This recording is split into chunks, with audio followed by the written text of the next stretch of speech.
know how to code. That's So, right. We figure it out. So Yes, tell us yes. your data hero origin story. How'd you get involved in data? Yeah, so I think it's a really good question. A lot of times people are a little shocked. I'm a PR girl gone data. Okay. Yeah, so I actually graduated with a public relations degree. Nice. And I had a dream of being like Samantha Jones on Sex and the City, but didn't work out that way. But I started off in doing event managing. And from there, I started to learn what Marketo was and what data was. And I realized I was actually pretty good at it. So I just kept running with it, and I'm still running with it. Just picked up the baton of Marketo and kept Yep. on running, huh? Yeah, and I realized I'm like, well, maybe I am kind of technical, and maybe I do like this. So I'm really happy my road brought me here. Where'd you cut your teeth using Marketo? Ooh, so PR Newswire was the number one company where I worked doing Okay. it. So now they're a part. They got bought out. So PR Newswire, I believe, isn't even using Marketo anymore. So once I learned the platform really well, I noticed I didn't really want to do event managing anymore. So then I got poached. Went over to GE, a small little lighting company. You might have heard of them. Maybe. So that's where I really started running with it. So GE was where I started to build more campaigns, learn more about Marketo specifically, as that was my main role. Yeah. Yeah. Yeah, so tell me what it looks like using Marketo at a giant organization like GE. I'm sure that how long ago was that, first of all? About 2 years ago. So 2 years ago. Not too long ago. So yeah. let's look at it from the perspective of, here's somebody that's inheriting a database. What did that database look like, and what were the first steps that you had to take at an enterprise level to get data in order? Yeah, so luckily there was already an admin there managing Marketo, who's now a really good friend of mine, but there was still a lot of help needed. So I think the biggest problem, or the hoops I kind of had to jump through at GE, was just there was already a problem and it just kept escalating because, there was a lot of leads, a lot of data there. So the first thing I did was I kind of got my feet wet and just audited, just checked out everything, because you don't know a problem's there until you look for a problem. Sure. So I just started auditing and helping out the admin there as she was trying to juggle a lot of roles.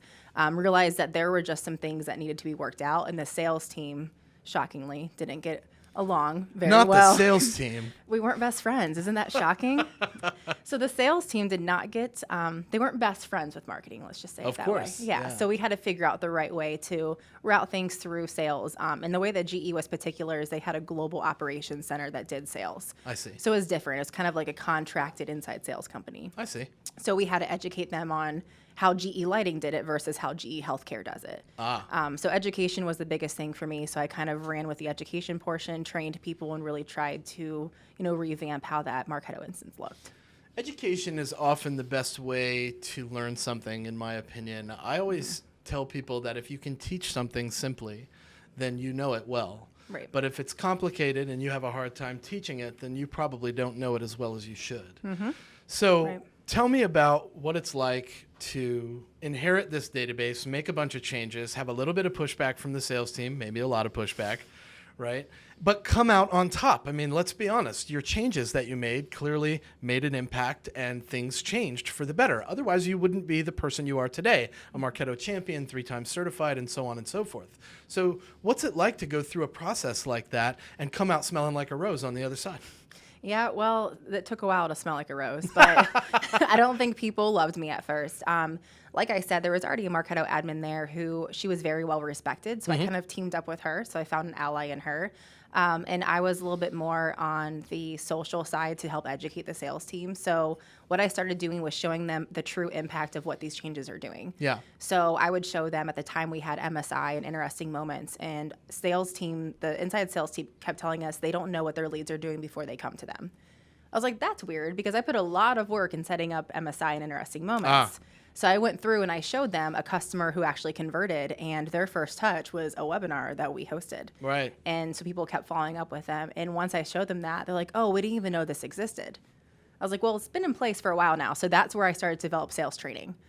So we really focused on sales trainings, and we found a champion and partner in the head of sales, which is really good for us, because he basically was like, you listen and follow this process. Nice. Or we're going to have a different type of conversation. I love that. Listen to this, Yeah. folks. People don't know that there are marketers out there that endorse sales training, or do sales training for that matter. So they do exist. This is one right here in the flesh.